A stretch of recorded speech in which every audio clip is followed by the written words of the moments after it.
Oh, okay. My name's Joanne Landy from the Campaign for Peace and Democracy. Now, look, I don't think there's anything wrong with trying to convince rank-and-file members of the Tea Party to become civilized. I don't think there's anything wrong, actually, with having a joint anti-war budget resolution between Kucinich and Ron Paul. But I think having a strategic alliance with these people is wrong for all the reasons that Chris and Glenn gave. And it is on a lower level really a repetition of what Obama has done, who says, well, the solution to our country's problem is to bring together Main Street and Wall Street.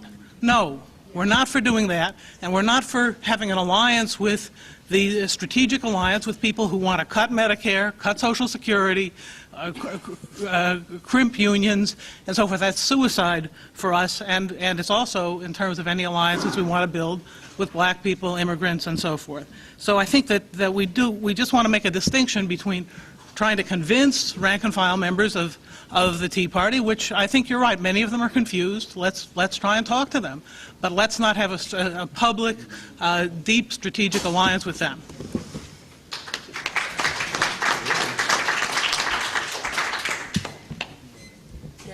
Oh, they're not next. Oh, okay. I've no problem with talking to disaffected, angry workers. I'm one of them. However, I do have a great problem with spending my time and energy, or the time and energy of the movement, to focusing on these people. I think that by going to those angry, disaffected workers who are members of unions, who are in motion, who are the immigrants, who are the people of color that are in motion and struggling in this country, are the people that we have to align with. Those are the people that we need to be working together with to build these demonstrations that we're planning, to be able to have these broader, inclusive coalitions in our areas.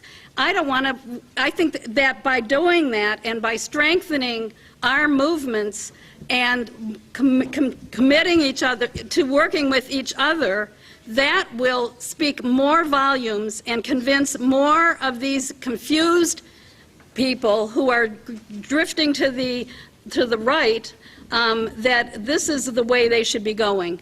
And that's by building our movement, we will be talking to those people who are salvageable and who are not racist in those groups.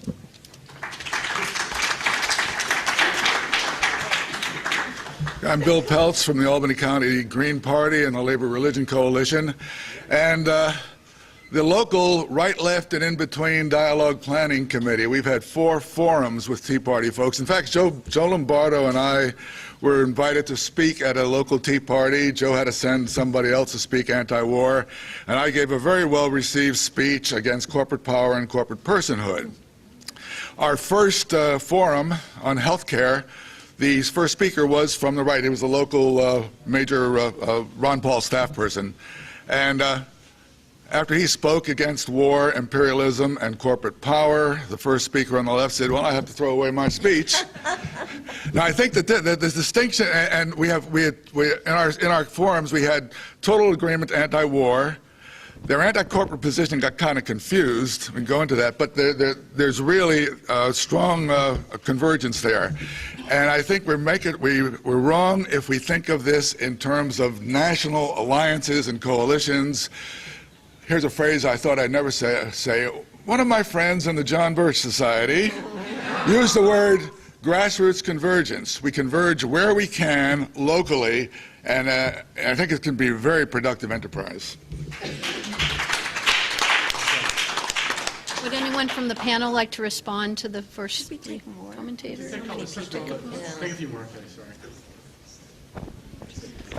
I'm John Harris. I'm a member of IBEW Local 2222. A couple of the speakers have been up here already, promoted the 25% campaign at the New England Regional Conference. That's a pro-war campaign for a kinder, gentler war machine. But because Barney Frank supports it, I guess it's okay. Well, I don't, whether it's the Tea Party or anybody else. By the way, Ron Paul and Barney Frank shared the airwaves last week on NPR radio about this exactly this question. I don't think that there's not going to be a right-left alliance, okay? It's just not going to happen.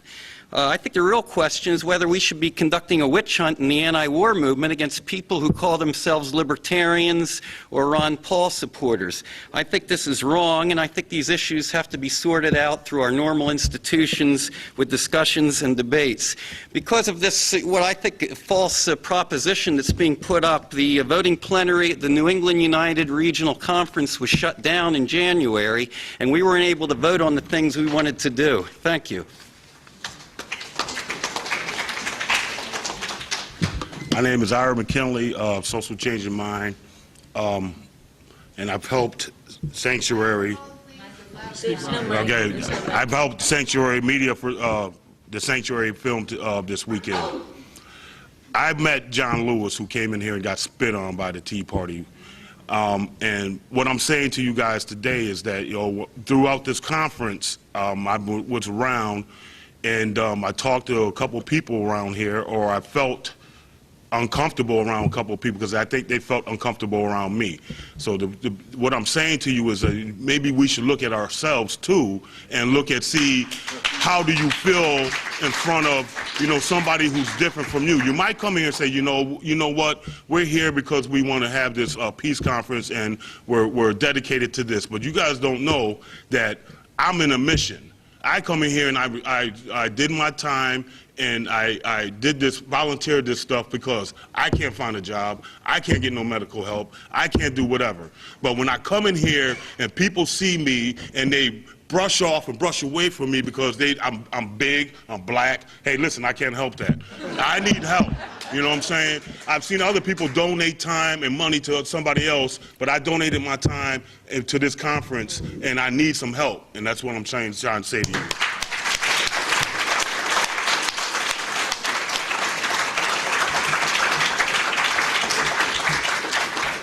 I'm Bernie Federley from Single Payer, New York. What about Move On, Campaign for America's Future, and Citizen Action? They shouldn't be supporting this bad Obama health care plan. Why not? I would like to get a comment on where they're at with this peace organization. Thank you.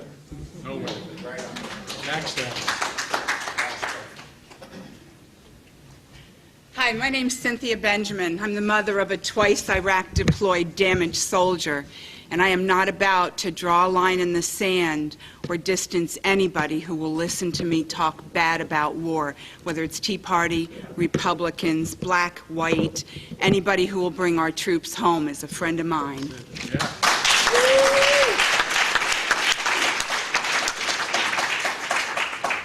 Ralph Pointer, New Abolitionist Movement, and I'm for plain, straight talk.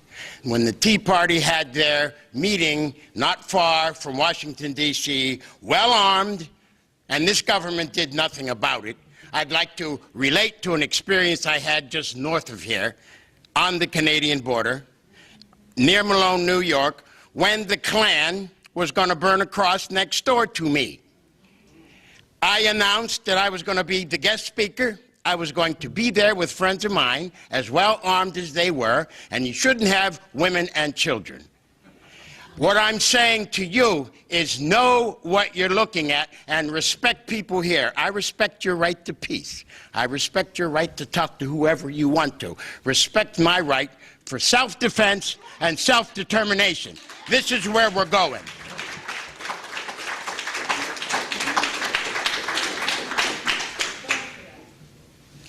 I'm for going into these movements and peeling away people.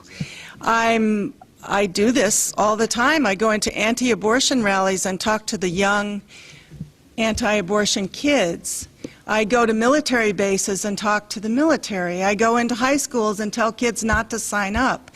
But the correct way to peel people away is to challenge them, to divert them, to argue with them, and to tell them where they're wrong, frankly, not to adopt their language and their concepts. But I think we make a mistake in equating the bottom of this right-wing racist movement with the top. This is a movement instigated, supported at the top. Why does the New York Times give a rally of 600 people on the Tea Party way more publicity than the anti-war movement? Is it because we're doing something wrong and essentially not in the interests of the people? No, we are going in opposition to our government. We are absolutely representing the interests of the people. They are not. And they must at the top be opposed, Glenn Beck included.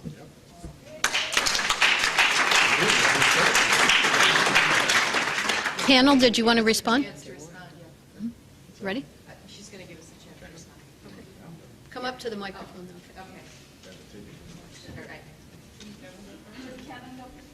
I'll be happy to go next, don't worry. Yeah, well, whatever. Look, folks, we all argue with every single person in our community about this war and every other social issue, and of course we do that. But that's not what Kevin has proposed. I'm sorry. Kevin has written a lot on this issue. He proposes a model for the anti-war movement based on the America First Committee around World War II. This was an alliance. This was the America First Committee, yes. This was an alliance of big business people who felt Britain was a competitor and did not want to give them money to fight fascism, okay? And they were not friends of workers. They did not help the organization of the CIO. They were deadly opponents of the majority of workers who opposed the war, and they were a deadly threat to them. And as soon as the first shot was fired in the war, they collapsed. And it was the workers in uniform in the war who had to struggle, to survive in the most deadly U.S. conflict ever, and they did nothing to defend them. Now, let me say this. The only way to win workers or confused middle-class people away from the Tea Party is to build an alternative. Our labor leaders have failed. It is true. They have been tied to the Democratic Party and not provided a fighting movement for those disenfranchised by this economic crisis. But we can contribute to building that alternative, and it means turning away from an alliance with the Tea Party and building an anti-war movement that's based in its very root on mobilizing the oppressed nationalities, on mobilizing working people in their own interest and tying their opposition to the war to their economic and social needs. Ron Paul opposes every single social service from public education. He supports state rights to ban abortion. He supports state rights to reverse the civil rights. He is opposed to the Civil Rights Act. These people are an existential threat to our movement and our very livelihood. Don't be fooled. And if you actually propose an alliance with these people, you are proposing an alliance with the enemy of 99% of the people in this country.